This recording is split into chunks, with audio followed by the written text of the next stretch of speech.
விதைத்த வினையெல்லாம் அறுக்க காத்திரு.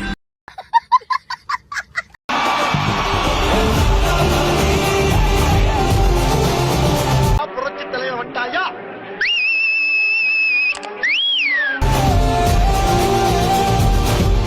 மாஸ் ஒரு அமைச்சரே ஐபிஎல் மேட்ச்ல பவுடர் நுணுக்கிட்டு மாத்திரை நுணுக்குன்னு கதை விட்டாரு. அவர்கிட்ட காவல்துறை ஏதாவது விசாரணை நடத்துச்சா? அவர் மேல ஏதாவது நடவடிக்கை எடுத்திருக்கீங்களா? நீங்க கேட்ட கேள்வி கரெக்டான கேள்வி அண்ணா. நீங்க கணக்குல மாட்டிக்கிட்டீங்க. ஸ்டேடியம்ல இருந்து இந்த மாதிரி நடந்ததுக்கான விளக்கத்தை ஆல்ரெடி அளித்தாச்சு. அதுல அவங்க அப்படி இவங்க சொல்றாங்கன்னா அந்த சமயத்துல திராவிட முன்னேற்ற கழகத்தின் ஆட்சி தான் நடந்தது. அப்போ ஸ்டேடியம் வாசல் நீ கேட்ட ஒவ்வொரு கேள்வி என்ன செருப்பால் அடிச்ச மாதிரி இருக்குடா. வாசல்ல இருந்து இவங்க எல்லாம் வந்து அந்த மாதிரியான போதைப் பொருள் வித்தாங்கன்னு சொல்லி ஒத்துக்கிறாங்களா? அப்போ அதனால சாம்பார் அப்ப எனக்கு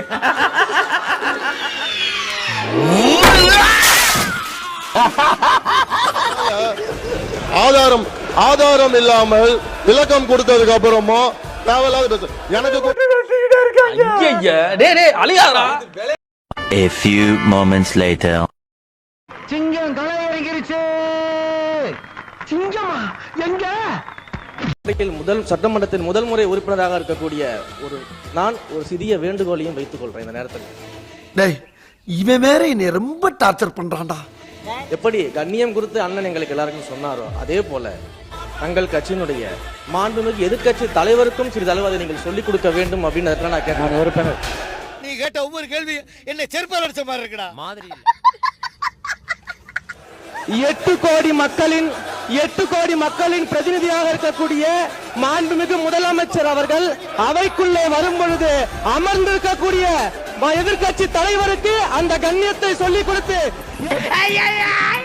8 கோடி மக்களின் முதலமைச்சருக்கு அந்த மரியாதையை தர வேண்டும் என்ற கண்ணியத்தை சொல்லித்தர வேண்டும் என்பதை பேரவைத் தலைவர் வாயிலாக தெரிவித்துக் கொள்கிறேன். அடிச்சது யாரு? மாண்புமிகு எதிர்க்கட்சி தலைவர் இதை பத்தி சொல்லணும். ஆஹா, நம்ம உசுருக்கு ஓல வைக்கிறான். பாலியல் தொந்தரவில் 2.5 வயது பெண் குழந்தை பலி. இது என்ன பிரமாதம்? இது விட பெசலைட் ஒண்ணு இருக்கு. கூவுடா. குழந்தையை கற்பழி திமுகவோட உறுப்பினர். இதை பத்தி இதற்கு முன்பு டெப்டி சிஎம் இருந்த இன்றைய எதிர்க்கட்சி தலைவர் 2 வயது குழந்தையை திமுக உறுப்பினர் கற்பழிக்க போட்டு என்ன பேசினார்?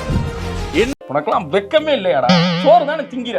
எரிச்சல் வருது இவனை. நான் கெட்ட வாரத்துல திக்கி போயிடுவேன். அப்புறம் என்ன நடவடிக்கை எடுத்தாங்க?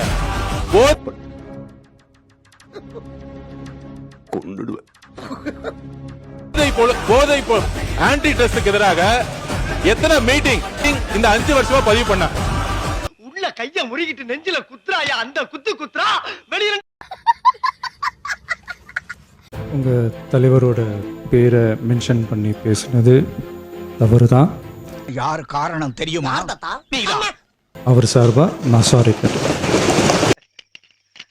என்ன மனுஷன்? நான் என்னைக்குமே உன்னை எதிரியா நினைச்சது இல்லைண்ணே. தமிழக மக்கள் நம் உயிர் என்றால் தமிழக விவசாயிகள் நம்ம உயிர் நாடி. சிறு மற்றும் இதர விவசாயிகள் பெற்றிருந்த பயிர்க்கடனில் 50,000 ரூபாய் வரையிலான கடன்களை முழுமையாக தள்ளுபடி செய்ய ஆணை பிறப்பிக்கப்பட்டது. அப்படிங்களா? ரொம்ப சந்தோஷம். புறப்படலாம். இல்ல நீங்க ஊழல்னோனே நீங்க ஏன் சிரிக்கிறீங்க? எரிச்ச தாங்க முடியலடி. பேன 12ஆம் நம்பர்ல வை. ஐயோ, இல்ல எந்த கட்சி பத்தி சொல்லல சார். ஆனா எந்த கட்சி பத்தி சொல்லலண்ணே. என்ன டென்ஷனா வரியா? உங்க அமைதியா இருக்குது இல்லண்ணே. நீங்க வேற ஒண்ணு இல்ல. என்னடாச்சுன்னா ஒரு கேட்டீங்களா? டிவில தெரிஞ்சதா? சப்ஸ்கிரைப் செய்யாம வீடியோ பார்த்தா என்ன நிலைமை பாக்குறீங்களா? தயவு செய்து சப்ஸ்கிரைப் பண்ணி வீடியோ பாருங்க.